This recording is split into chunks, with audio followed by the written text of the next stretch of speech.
എന്റെ നാവ് കൊണ്ട് ചീത്ത പറഞ്ഞുകൂടാ, എന്റെ കാതുകൊണ്ട് അവരെ ആക്ഷേപിക്കുന്നത് കേട്ടുകൂടാ. നാളെ റബ്ബിന്റെ കോടതിയിൽ ചെല്ലുമ്പോ നീ എന്തേ ആ മുസ്ലിയാരെ ചീത്ത വിളിക്കാഞ്ഞതെന്ന് റബ്ബ് ചോദിക്കൂല. ആ മുസ്ലിയാരെ ചീത്ത വിളിച്ചപ്പോ കേൾക്കാഞ്ഞതെന്തേന്ന് റബ്ബ് ചോദിക്കൂല. അതുകൊണ്ട് പടച്ചവനെ ഓർത്ത് ജീവിക്കണം.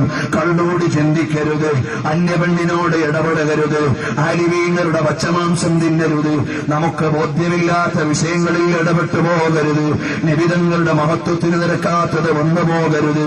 എല്ലാത്തിനേക്കാളും വലുത് റബ്ബിന്റെ റിളയാണ്. എന്റെ ഈ വർത്തമാനം റബ്ബിന്റെ അടുക്കൽ വിചാരണ ചെയ്യപ്പെടുന്നതാണ്. എന്റെ ഈ പ്രസംഗം നാളെ റബ്ബിന്റെ അടുക്കൽ കണക്ക് പറയേണ്ടതാണ്. റബ്ബേ, അബദ്ധങ്ങൾ പുറത്തു തരണം റഹ്മാനേ. ഞങ്ങളുടെ ജീവിതം നിന്റെ പൊരുത്തത്തിലാക്കണം റഹ്മാനേ. ഉമ്മമാരെ ഔറത്ത് മറച്ച് ജീവിച്ചു കൊള്ളണം. അന്യപുരുഷന്മാരോട് ഇടപഴകരുത്. ചില സ്ഥലത്തൊക്കെ സ്ത്രീകൾ മദ്യപാനമുള്ള നാടുകളുണ്ട്. ഇതൊക്കെ മുസ്ലിമീങ്ങളുള്ള നാടാണ്. അങ്ങനെ ഉണ്ടാകില്ലെന്ന് വിശ്വസിക്കുന്നു. തെറ്റായി ചിന്തിച്ചു പോകല്ലേ പെങ്ങളെ.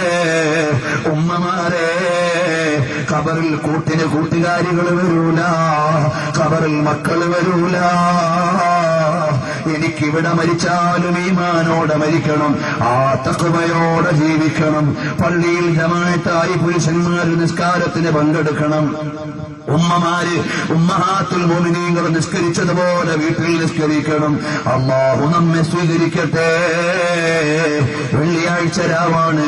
ഒരു 10 സ്വലാത്ത് ചൊല്ലിയിട്ട് നമുക്ക് ദുആ ചെയ്യാം. അല്ലാഹു ഹബീബിന്റെ ആശിഖീങ്ങളിൽ നമ്മെ പെടുത്തി